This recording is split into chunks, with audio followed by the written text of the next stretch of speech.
மேலே தானே இருக்கும், 1 கிலோ மேலே தான் இருக்கும். 35 கிலோ வரும் ஜாஸ்தி வரும்.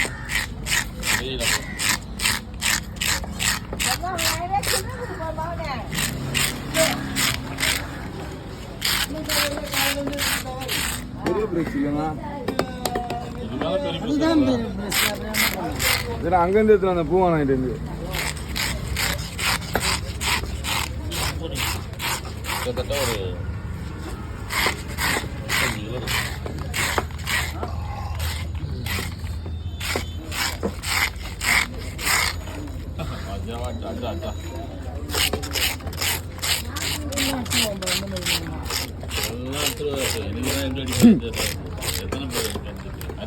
மூணு பேருக்கு 3 அடி அவசியம் தான்.